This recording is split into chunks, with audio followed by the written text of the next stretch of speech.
Shalom, shalom, boa tarde. 14 de Shevat, 5.785 a contar da criação. É o dia 12 de fevereiro de 2025 no calendário civil da Era Comum.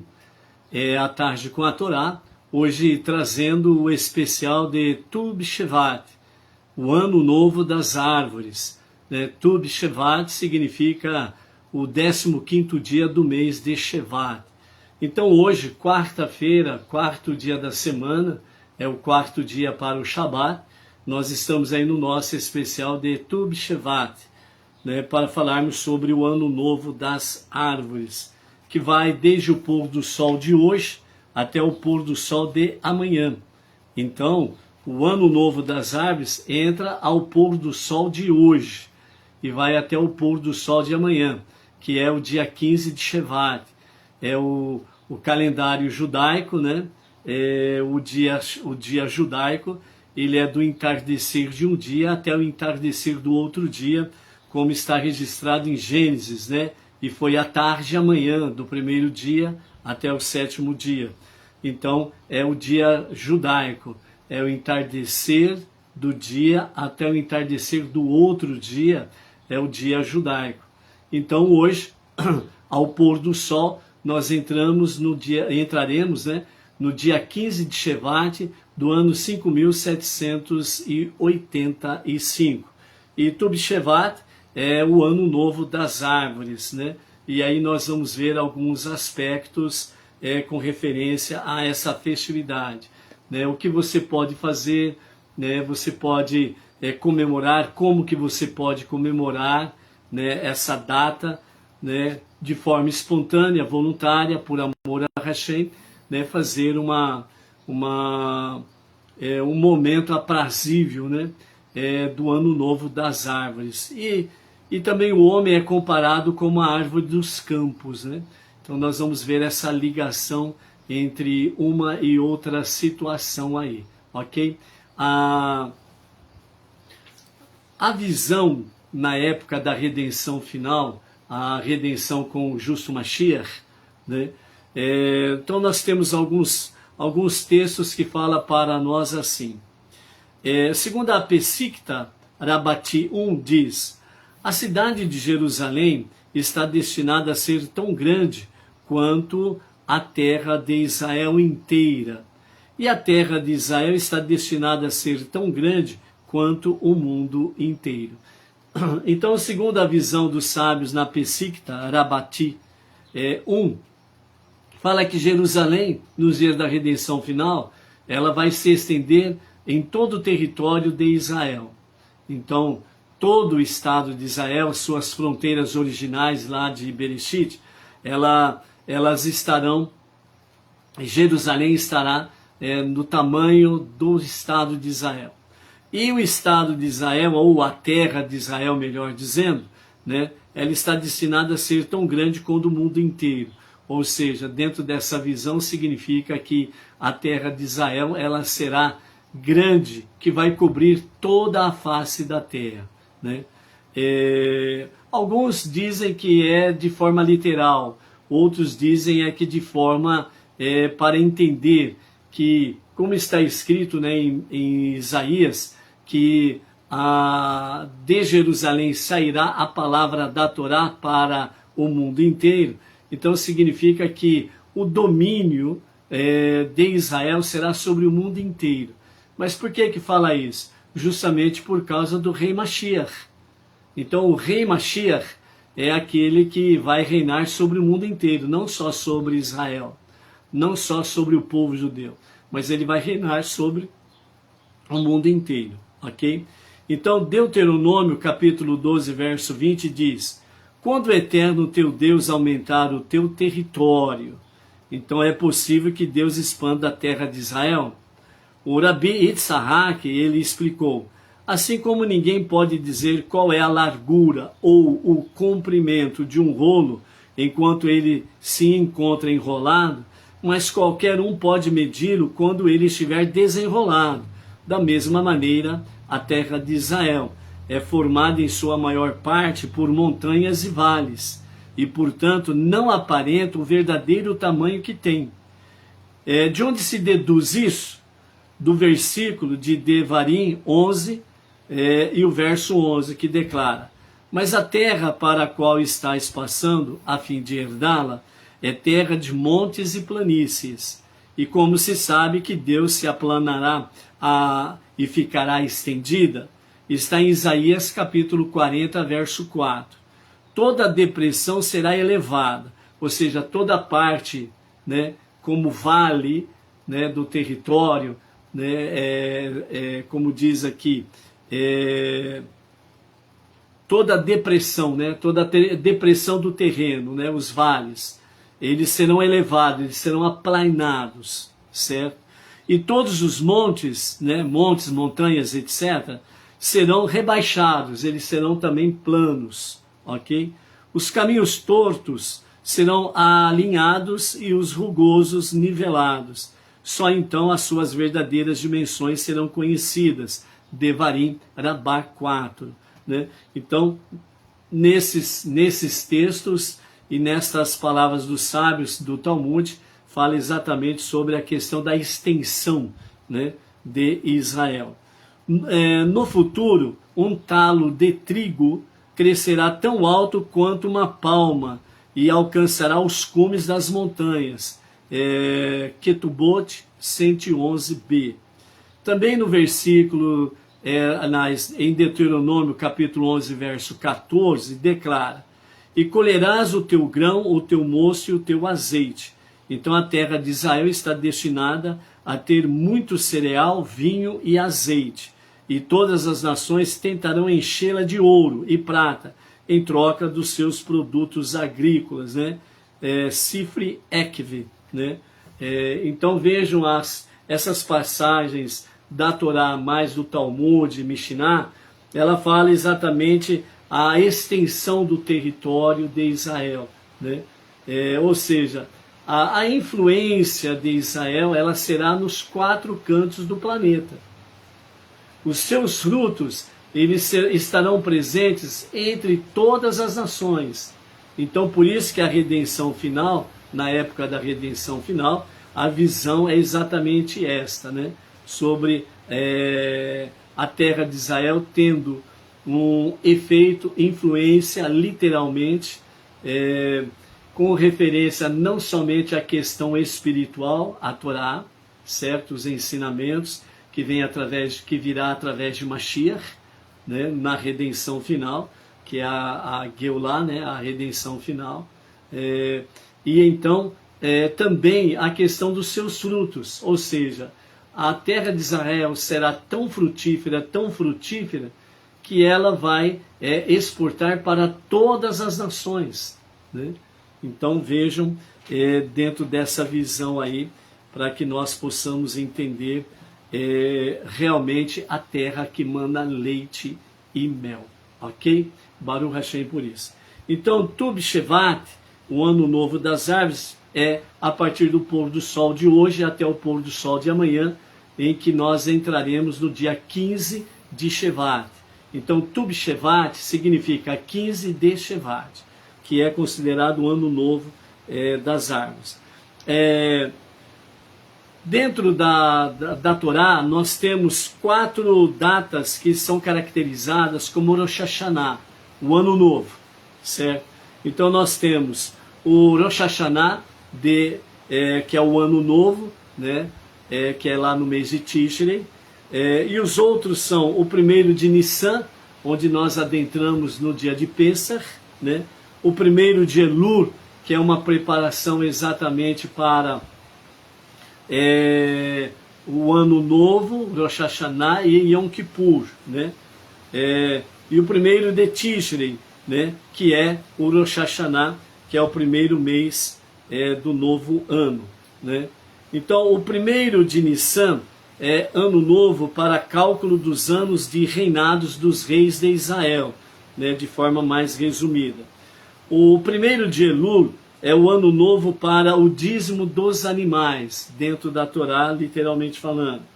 O primeiro dia de Tishrei é o ano novo para o julgamento da humanidade, e para os cálculos dos ciclos dos anos de Shemitah e Yovel, né? Que é o Shemitah é o 7º ano e Yovel é o 50º ano, que é o ano do jubileu, ok?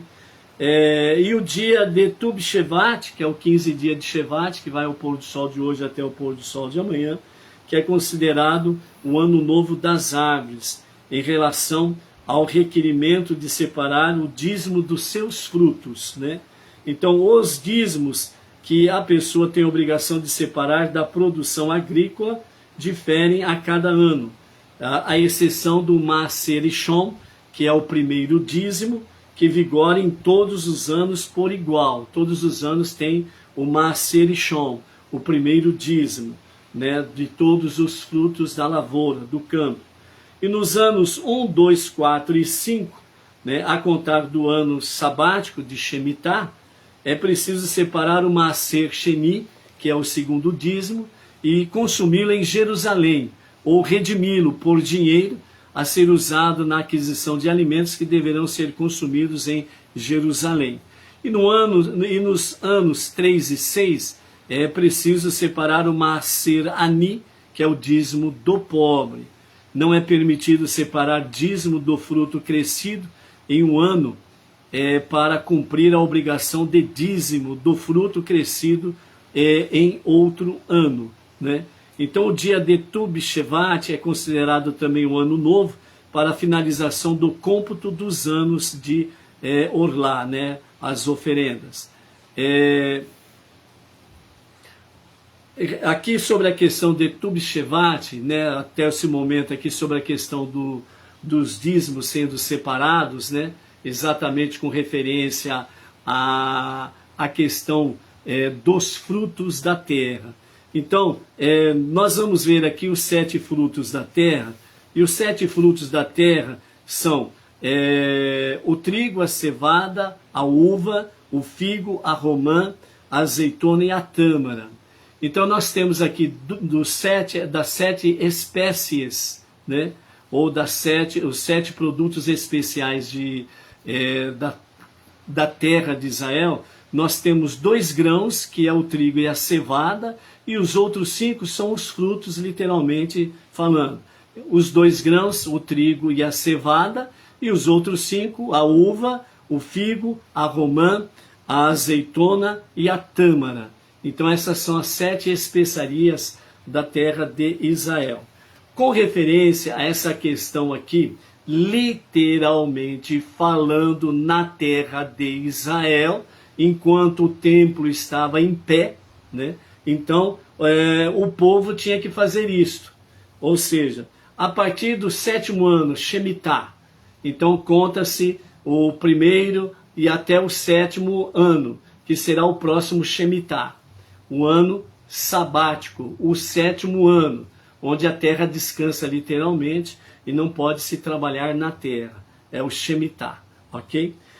Então, por isso que fala o primeiro, segundo, quarto, quinto, 6º ano, etc. e tal, como nós vimos aí. Então, dentro desse aspecto aqui, os dízimos, eles eram literalmente o fruto da terra, certo? Então, quando o povo ele colhia o seu segundo dízimo, né, que é o Sheni, Maaser Sheni, é o dízimo consumido em Jerusalém. Ou seja, os primeiros frutos, eles eram tirados, separados, para serem consumidos em Jerusalém. Não podia ser ingerido em qualquer outro lugar. Então, o povo de Israel saía das suas terras e dirigiam-se para Jerusalém, para que pudessem, junto com os Kohanim, certo? Pudessem ali desfrutar do Maaser Sheni, o segundo dízimo. Então eles levavam os seus frutos destas 7 espécies. Eles levavam então os dízimos dessas 7 espécies. Aqueles que moravam muito distantes de Jerusalém e o fruto chegaria podre, então o que eles faziam? Então eles vendiam, né, aqueles frutos que seriam para ser consumidos em Jerusalém. Então eles pegavam aquele dinheiro e dirigiam-se para Jerusalém. Chegando em Jerusalém, ali eles comprariam os frutos, para que pudessem realmente consumi-los ali em Jerusalém. Então a própria Torá, ela traz essa questão, tanto a Torá escrita como a Torá oral, como orientação para assim o fazer, ok? Então esse Maaser Sheni, o segundo dízimo, ele só poderia ser consumido em Jerusalém. Fora de Jerusalém não poderia ser consumido. Com referência ao primeiro dízimo, que vigora todos os anos por igual, ou seja, todos os anos o Maaser Rishon, que é o primeiro dízimo, ele era tirado dos frutos normalmente e eram ali consumidos nas propriedades, etc. e tal. Quanto à questão do Maaser Ani, que é o dízimo do pobre, né? Então não é permitido separar o dízimo do fruto crescido em um ano para cumprir a obrigação do dízimo do fruto crescido em outro ano. Ou seja, a partir do dia 15 de Shevat, todos os frutos que nascem a partir dessa data são considerados frutos novos. Todos os frutos nascidos até o pôr do sol do 15º dia de Shevat é considerado produtos da safra anterior. Então, com referência à safra anterior, já fizeram as suas separações do Maaser, dos dízimos. E a partir do dia 15, então os novos frutos entram dentro desse aspecto aqui da separação dos dízimos, ok? Os primeiros dízimos, os segundos dízimos e os dízimos dos pobres, que eram compartilhados exatamente com o pobre, o necessitado, o destituído. Então, eles ali eram compartilhados para eles, exclusivamente para essa categoria, essa classe, né? Pobre, os destituídos, necessitados, etc. e tal. Então, essa é uma visão sobre a questão dos dias do templo, enquanto o templo estava em pé. Isso vai acontecer novamente quando o Justo Mashiach se revelar e estabelecer o seu reinado, e o templo, o terceiro templo, sendo construído em Jerusalém. Então voltará todas essas práticas aqui, sem sombra de dúvidas, ok?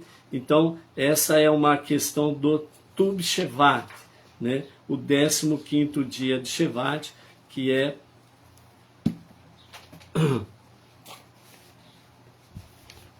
o ano novo das árvores.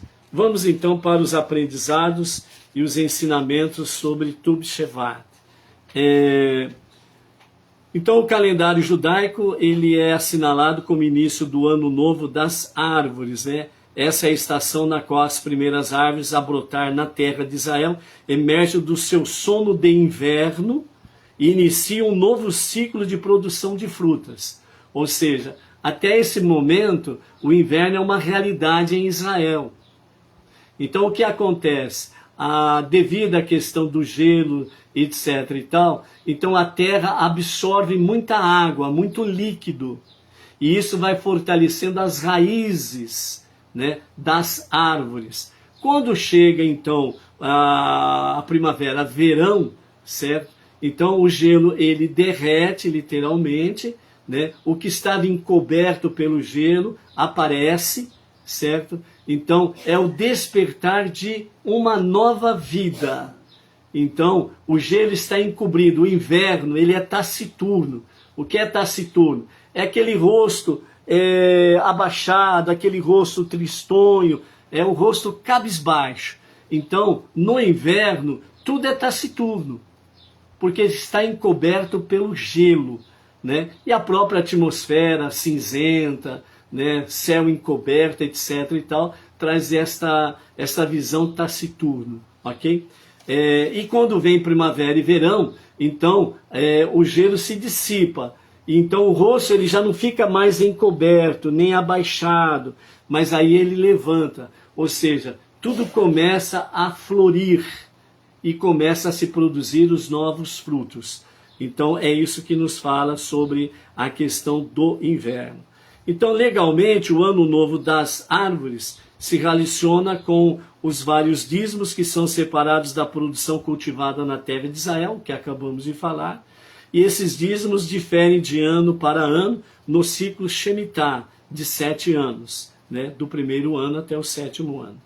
15 de Shevat é o ponto no qual um fruto em botão é considerado como pertencendo ao ano seguinte do ciclo, ou seja, a partir do dia 15 de Shevat, então esse fruto em botão ele é considerado um novo fruto para a novas colheitas e tudo referente aos maser, aos dízimos.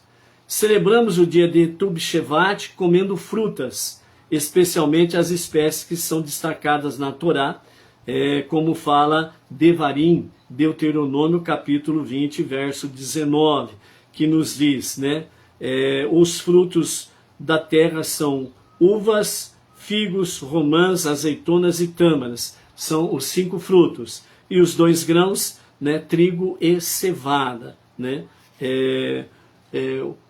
o trigo em si, né, você vê hoje no sentido dos biscoitos, que popularmente se ficou assim como bolachas, né?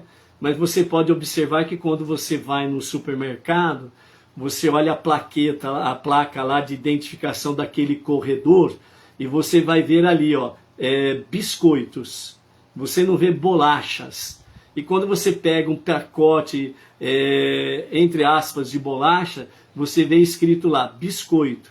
Então esse é o nome técnico para as questões das popularmente bolachas, ok? Então, esses biscoitos, eles são feitos exatamente do trigo, certo?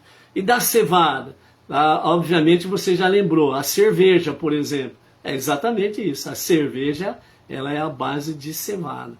Então, você hoje poderá comer dos 5 frutos e também dos 2 grãos. Você pode tomar uma cerveja com álcool ou sem álcool, dependendo do seu gosto, certo? E os biscoitos, as famosas diversidades de biscoitos, né? Tanto biscoitos, bolachas, entre aspas, são tantos biscoitos que quando a gente chega na prateleira, né, dos biscoitos, a gente olha para ele e fala assim, o que eu vou levar? São tantas iguarias, né? São tantas diversidades que fica lá, né? Mamãe mandou bater nesse daqui, né? Aí você acaba escolhendo um e leva para casa. Então você pode aí, né, durante a tarde, por exemplo, ir no supermercado, comprar biscoito, cerveja, né, ou com álcool ou sem álcool, vai do seu gosto, e também comprar dos 5 frutos, né, uvas, figos, romãs, azeitonas e tâmaras, né, e à noite, né, nós vamos falar aí o que você pode fazer à noite, ok? Como fazer. Quando o templo sagrado estava de pé, né, Jerusalém nos anos 1, 2, 4 e 5 do ciclo, né, os fazendeiros eram conclamados a separar 1/10 da sua produção e comê-la em Jerusalém. Esse dízimo é chamado de Maser Sheni, o 2º dízimo, porque é uma edição aos 2, porque é em edição, né, aos 2% que devem ser dados aos Kohanim e aos 10% que são dados aos levitas. Então por isso que leva tudo para Jerusalém, que vai entregar uma parte para a tribo de Levi, certo? E outra parte vai entregar exatamente para os Kohanim, os sacerdotes. Lembrando que a tribo de Levi, ela é subdividida em 2 grupos. Né? A tribo de Levi. A tribo de Levi, literalmente falando, os levitas e os Kohanim, os sacerdotes e os sumos sacerdotes, certo? Então a tribo de Levi era subdividida em 2 grupos. Então por isso que fala sobre a questão de ser dado uma porção de dízimos para os Kohanim, né, os sacerdotes, e uma outra para os levitas, para a tribo de Levi, que toda a tribo de Levi era sustentada, juntamente com os Kohanim e o Kohen Gadol, né, eram sustentada pelo povo, porque eles se dedicavam apenas às questões do Beit HaMikdash, né, ou o santuário no deserto e posteriormente o Beit HaMikdash, né, e com tudo aquilo que se referia ao templo, né? Então eles cuidavam apenas nessas questões, o estudo da Torá e etc. e tal, ok? Então o povo sustentava toda a tribo de Levi e os Kohanim. 10% que são dadas aos levitas, né? No terceiro e no sexto ano do ciclo, em vez de os proprietários comerem o Maser Sheni em Jerusalém, eles davam esse segundo dízimo aos pobres, que tinham permissão de consumi-los aonde quisessem, ok? No ano sabático, não são separados dízimos. Toda a produção que cresce durante este ano não tem dono e está livre para qualquer pessoa pegar. O que significa isso? Que no ano sabático, Shemitah, o ano Shemitah, né, que é o sétimo ano, o ano sabático, né, os proprietários não poderiam trabalhar na terra. Eles não mexiam na terra. A terra descansava. Os frutos que eram produzidos eram pela própria terra. Só que esses frutos não tinham dono. O proprietário da fazenda, da terra, ele não era dono daqueles frutos. Portanto, as porteiras da propriedade ficavam abertas para que o pobre e o destituído pudesse entrar na propriedade, iria até lá a plantação e eles pegavam para eles e a sua família, né, as porções diárias para o seu sustento, para o seu consumo. E depois, no outro dia, eles podiam voltar novamente e fazer a mesma coisa. Ou seja, quando estivesse terminando a alimentação nas suas casas, eles iam, né, nas propriedades e eles pegavam. Não tinha algazarra, não tinha indisciplina, certo? O proprietário não podia proibir ninguém de entrar na sua propriedade, certo? Porque o fruto da terra ele não era dono, era de todos. Inclusive o próprio proprietário, ele também ia no campo para pegar dos frutos e levar para sua casa, para sua família. Entendeu? Então é assim que era realmente enquanto o Beit HaMikdash, o grande templo de Jerusalém, estava em pé. Portanto, era de vital importância que o ano novo começasse para a produção.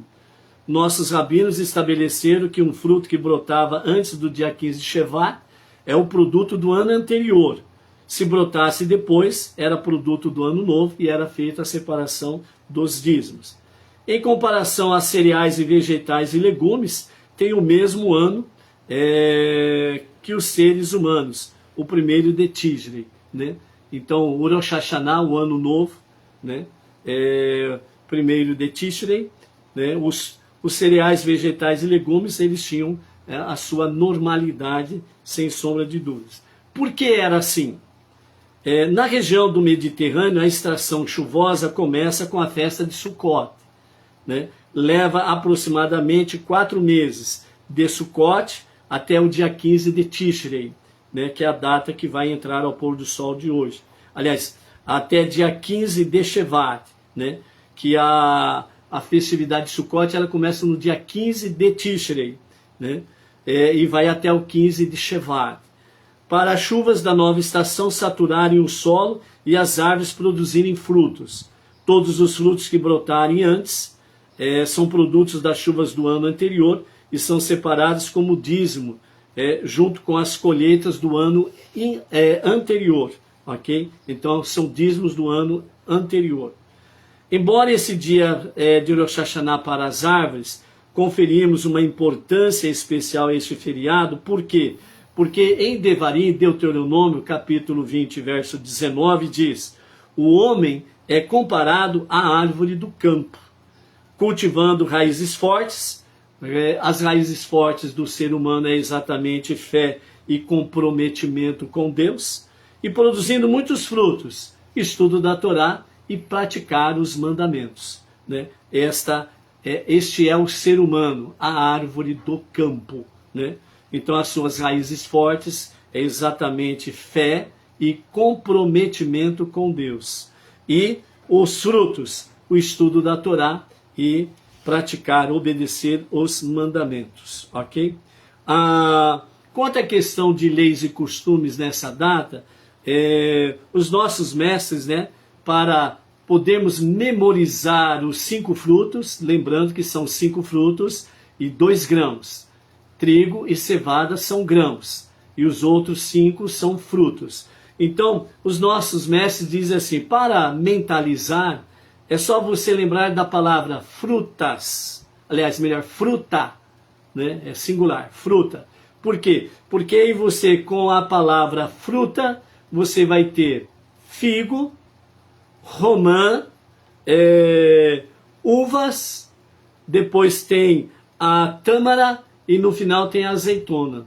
Então, gravando a palavra fruta, você vai ter exatamente os 5 produtos da terra, certo? Para lembrar sobre o fruto, os 5 frutos da terra, certo? Quando esses frutos eram consumidos, era necessário fazer uma bênção. E a bênção ela está conectada exatamente com nos sustentou, nos permitiu chegar a esta ocasião, que é a bênção Shecherhiano, né? Onde diz Baruch atah Hashem Eloheinu melech haolam Shecherhiano vekiimano vehigiano lisman hazeh. Ou seja, bendito sejas tu, eterno nosso Deus, Rei do Universo, que nos concedeu vida, nos sustentou e nos permitiu chegar a esta ocasião, né, essa ocasião festiva. Essa prece você vai encontrar no Sidur Bnei Noach, terceira edição. Em que lugar? Lá na página 71. É a primeira prece do lado esquerdo da página, Shecherhiano. Então, você encontra no Sidur Bnei Noach, terceira edição, certo? A bênção Shecherhiano. E ali está, ao experimentar uma fruta pela primeira vez na estação, recita-se esta bênção antes da bênção da fruta propriamente dita, ok? Então, é nesse sentido aqui. Aos Bnei Noach, né? O Bnei Noach, ele vai até o supermercado e vai comprar exatamente esses 5 frutos que você encontra no mercado, certo? E vai encontrar lá os biscoitos do trigo, né? A cerveja sem gelo ou sem álcool, né? Ou com álcool, depende do seu gosto, obviamente, né? Tudo com moderação, não resta dúvidas. E aí você tem as 7 especiarias que lembram a terra de Israel, uma terra que emana leite e mel, ok? Então, você coloca de fato, né, os frutos sobre a mesa, certo? E ali você vai fazer esta primeira bênção, a bênção do Shecherhiano, porque ela abençoa todos os frutos, né? Ou seja, bendito sejas tu, eterno nosso Deus, Rei do Universo, que nos concedeu vida e nos sustentou e nos permitiu chegar a esta ocasião festiva, certo? Então é a bênção geral dos frutos. Aí depois, de acordo com cada fruto, né? No caso aqui, né, a uva, o figo, a romã, a azeitona e a tâmara, todos eles são haetz, são frutos da terra, né, frutos da árvore. E aí então tem a segunda bênção, antes de ingerir os alimentos, que você também vai encontrar no Sidur Bnei Noach, terceira edição, certo? Que é o fruto das árvores, que está na página 72 do lado direito da página, onde está escrito lá, haetz, frutos das árvores, que é exatamente o que? Boré peri haetz, né? Baruch atah Hashem Eloheinu melech haolam, boré peri haetz. Bendito és tu, Hashem, nosso Deus, Rei do Universo, que cria o fruto da árvore, né? E aí você pode ingerir os alimentos de forma geral, ok? Quanto à questão do trigo e da cevada, você vai encontrar também na página 72, do lado esquerdo da página, a bênção mesonote, onde fala trigo e cevada, né? Que a bênção que cria vários tipos de alimentos. É onde você vai ingerir, né, os biscoitos, certo? As bolachas, e a cerveja, no caso aí, a cerveja. Então, bendito és tu, Hashem, nosso Deus, Rei do Universo, que cria vários tipos de alimentos, ok? Que o Boremine Mesonote, né? Então, as 3 bênçãos você encontra aqui, no Sidur Beneinoa, 3ª edição, ok? E aí você reúne, né, a sua família, reúne os amigos, etc e tal, ou se a comunidade Beneinoa for fazer ali em comunidade, a mesma coisa, né? Pede para o pessoal trazer lá um pouco de cada coisa, reúne o povo e ali vai fazer as bênçãos e vão passar momentos festivos, alegres, né? Recordando da terra de Israel, a terra que mana leite e mel, ok? Alguns ensinamentos, né, de mensagens mais elevadas e espirituais, nós encontramos aí, por exemplo, né, o trigo. O trigo tem que ser aquecido para fácil digestão. O pão é uma metáfora para a Torá. O estudo da Torá permeia a nossa vida e assim sentimos um amor ardente por Deus. A Sefirá que está conectada com o trigo é a Sefirá Hesed, que é exatamente amor, bondade. Cevada. Cevada é utilizada também como alimento para animais. Representa não só para seres humanos, como para animais também. Representa os instintos naturais e egoístas, né? O objetivo é transformar os dons naturais e utilizá-los para fins mais elevados e altruístas, né? Ou seja, fortalecendo a alma divina para que a alma animal ela possa estar, né, somando com a alma divina no serviço a Hashem, para fins elevados e altruístas. A Sefirá está conectada com Kevurá, que é disciplina, né? Tem que ter ordem, disciplina. A uva, celebrações judaicas são marcadas com vinho, né? Todas as celebrações judaicas, ela tem vinho, certo? É a mesma coisa, hoje você pode colocar uvas sobre a mesa e você pode colocar o vinho também. Se você colocar o vinho, tem que fazer a bênção Pri Hagafen, né? A bênção do vinho. Contido logo abaixo da casca da fruta, é onde se faz o vinho. Felicidade plena começa dentro de você. Então a verdadeira felicidade ela começa dentro de você. Essas são mensagens que as 7 especiarias trazem para nós. Então a verdadeira felicidade ela começa no seu interior. Se você não tem a verdadeira felicidade no seu interior, você pode mostrar os dentes à vontade. Se de repente você encontrar um dentista, que nem o Eduardo Nunes, emissário lá em Manaus, né, Amazonas, lá, ele vai ver o teu sorriso e vai falar, opa, tem cárie aí, precisa de um tratamento dentário. Vai servir para isso daí, porque... Ou então você vai mostrar os dentes para dizer que os seus dentes estão bem afiados. Mas se você não tiver a verdadeira felicidade no seu interior, o seu sorriso, ele nunca será bom, perfeito, ok? Então, dessa forma, a Sefirá é Tiferet, que significa harmonia ou beleza, né? Então, é aquilo que o sábio Salomão fala em Provérbios, né?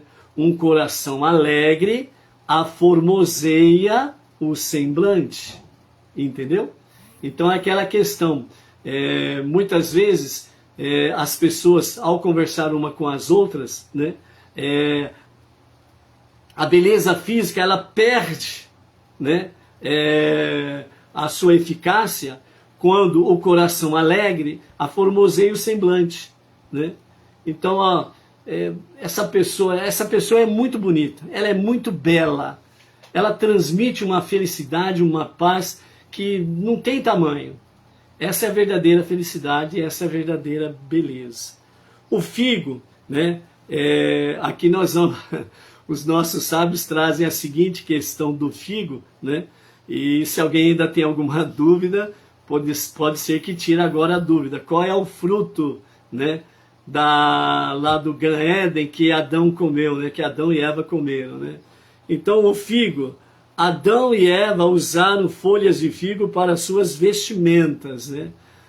Então os sábios, eles falam que o fruto que Adão e Eva comeram foi o figo, né? Foi o figo que eles comeram ali, né? Então tá aí, é um assunto para uma outra ocasião. Nossas almas também têm vestimentas. Quais são as vestimentas da nossa alma? Pensamento, fala e ação.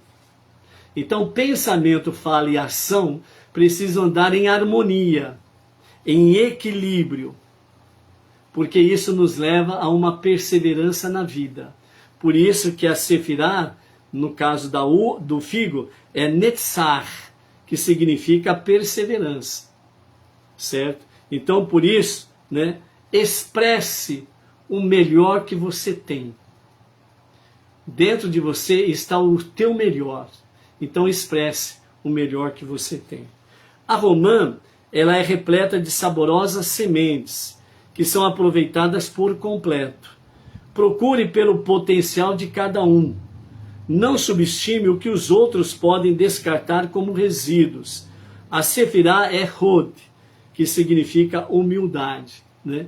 Então, dentro desse aspecto aqui, ela está falando sobre não subestime o que os outros podem descartar como resíduos. Ou seja, uma vida de humildade, um exemplo de vida. Ele está descartando um resíduo, que significa, ele está descartando algo bom, com humildade. Então, por isso, a Sefirá é Hod. Lembre-se de um detalhe, a romã, tudo que há nela se aproveita. Tudo que há nela se aproveita, né? Então, é saber realmente desfrutar dos seus saborosos, da sua saborosa semente. A azeitona, quando as azeitonas são amassadas, seu sabor é amargo, é transformado em luz, ou seja, ela produz o que? A azeitona produz o que? O azeite.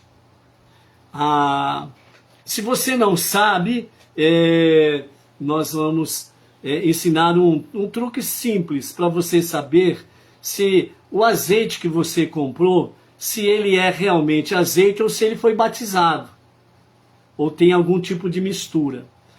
Quando você comprar um azeite, você pega um copinho, né?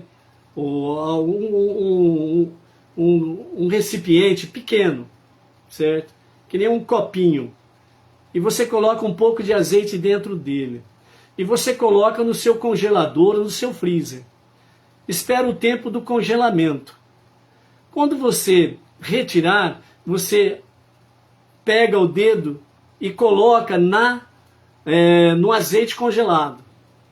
Se o seu dedo ele penetrar no azeite, ele é batizado, ele é falso. Se você sentir a dureza do azeite que congelou e você não penetra, então significa que o azeite é puro. Ele não é misturado. Então esse é um segredinho para você saber se o seu azeite é puro ou não. Ok? Faz o teste aí, depois você conta pra gente. Ou se alguém que está presente aí na live conhece esse segredo, escreve aí. Eu conheço esse segredo, eu sempre faço isso. E eu compro sempre da mesma marca, porque eu sei que aquela marca é azeite puro mesmo. Tá bom? É isso daí. Então o que significa? E é transformado em luz. Por quê? Porque a azeitona produz o azeite ele vai produzir luz, né? Coloca lá o pavio, acende o pavio e ele vai produzir luz. Através de desafios, revelamos nossa força interior. Está conectado com a Sefirá Yesod, né? Que é conexão, é uma conexão forte entre você e Deus. Você a Torá, você com o seu próximo, você com a sua família, etc, etc. E o sétimo fruto, né, ou a fruta, né, sétima fruta, que é a tâmara, né? Uma tamareira, ela demora 70 anos para dar frutos. Então, uma tamareira, vejam bem a preciosidade da tâmara. Ela demora 70 anos para dar fruto. Mudança verdadeira não é um produto do momento, mas muitos momentos em conjunto, ano após ano. A Sefirá é Malchut, né, que significa dignidade ou reinado, né, e está conectado com a questão da tâmara, né? Qual que é o aprendizado? É aquela questão, muitas vezes, né, uma pessoa religiosa, ela cobra dos outros uma santidade que ela não tem, mas ela quer que os outros tenham uma santidade perfeita.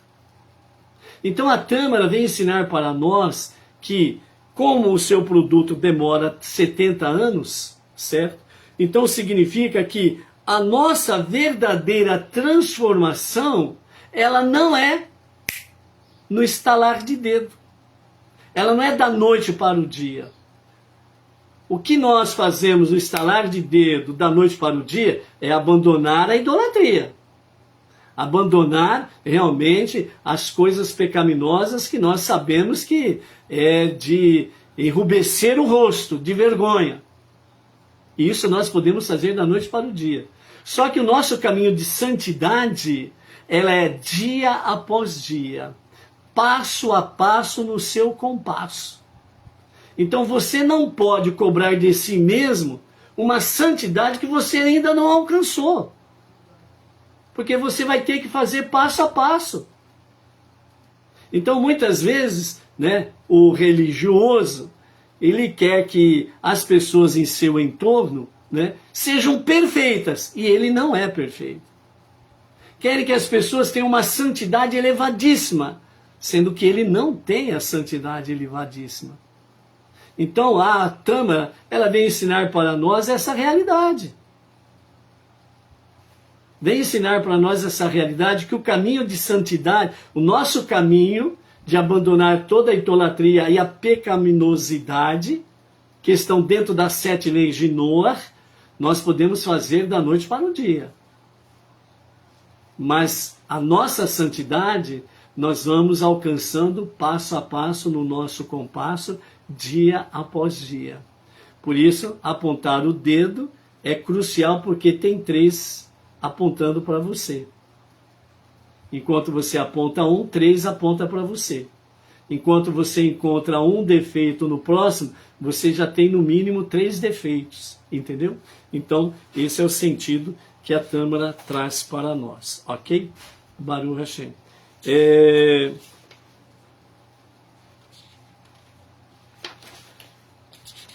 Para não estourarmos o tempo, né?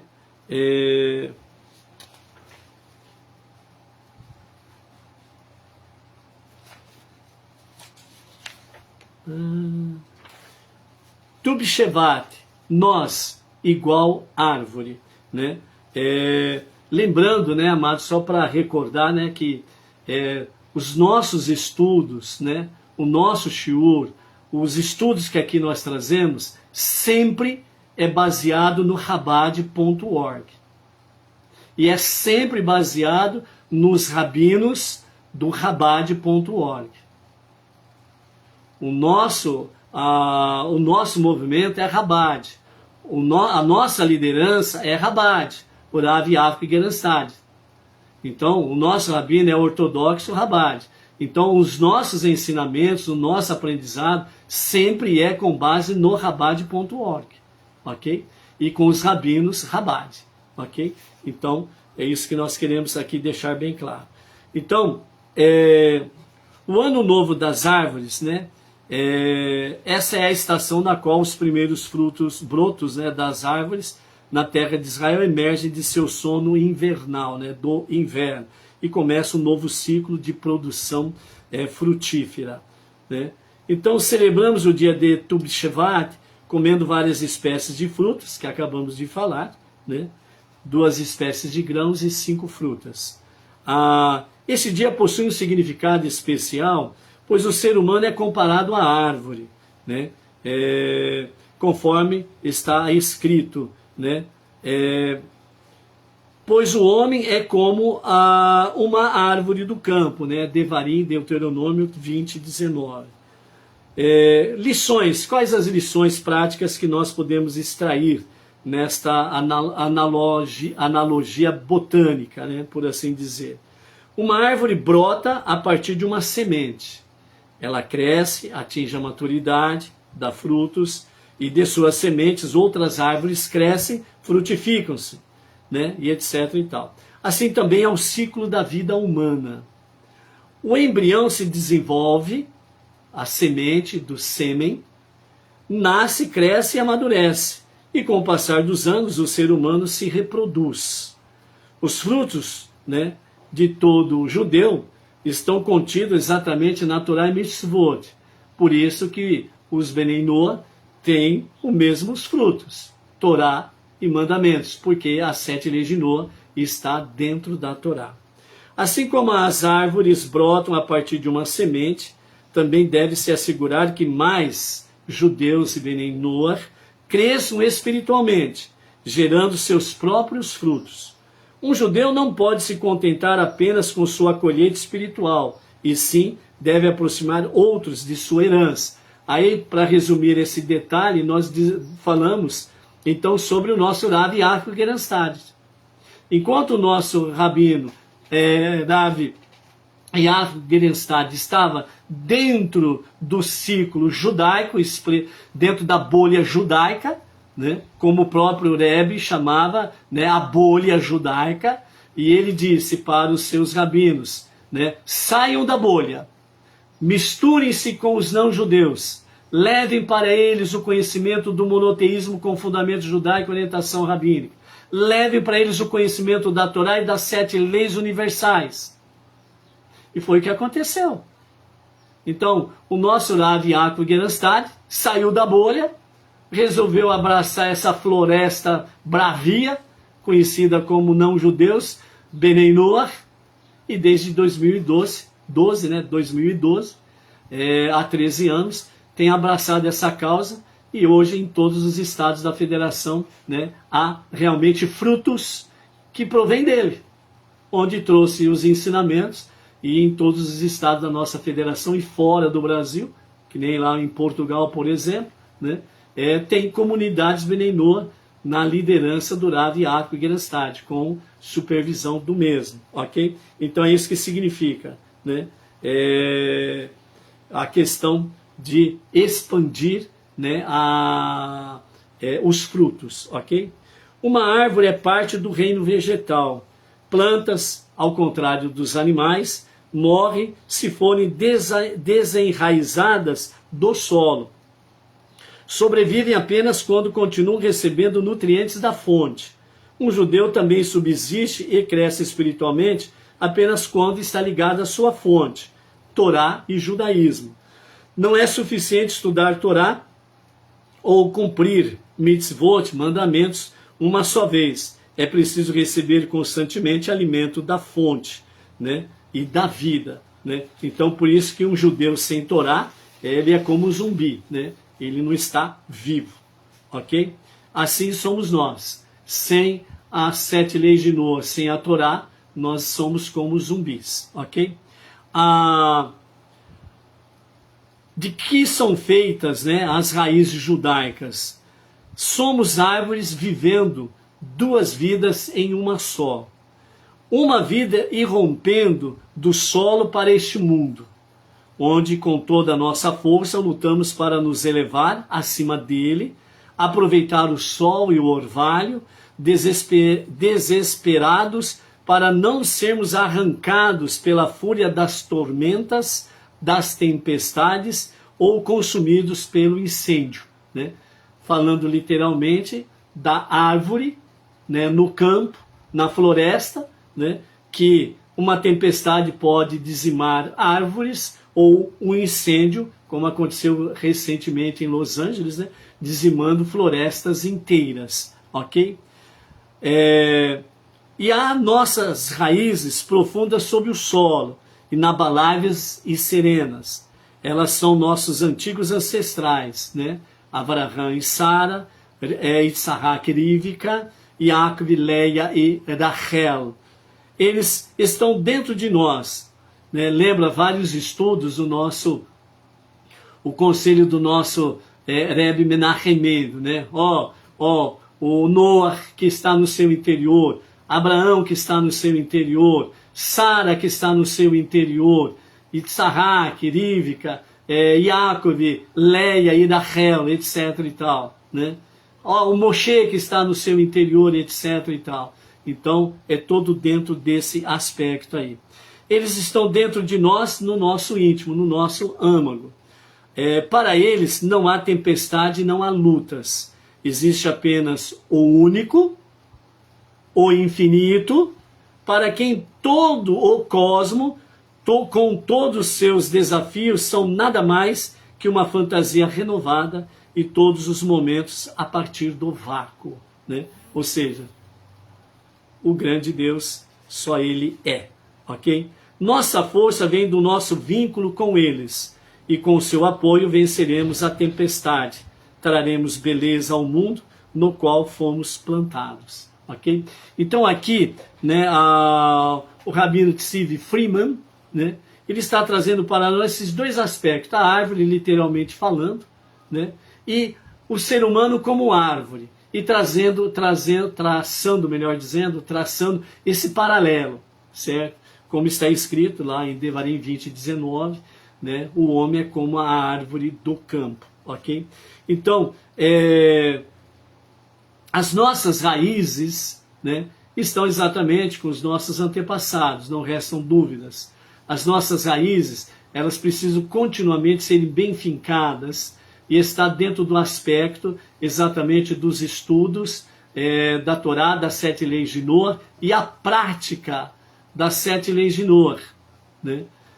Do nosso dia a dia.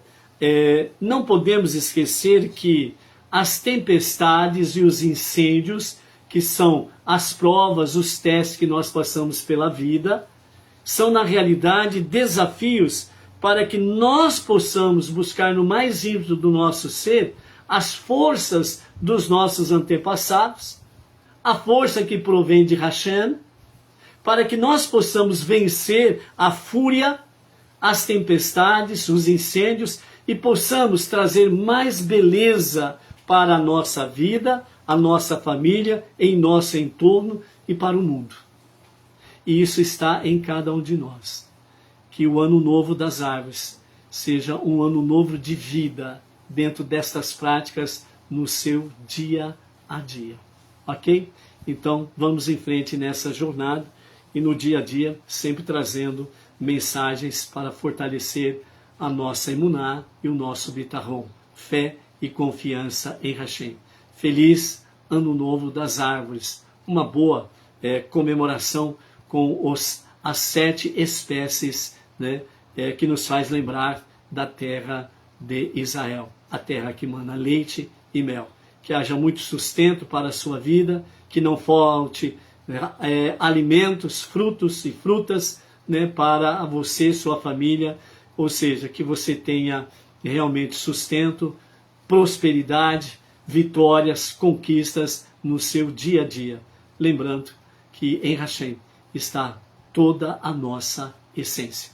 Shalom, shalom, até lá.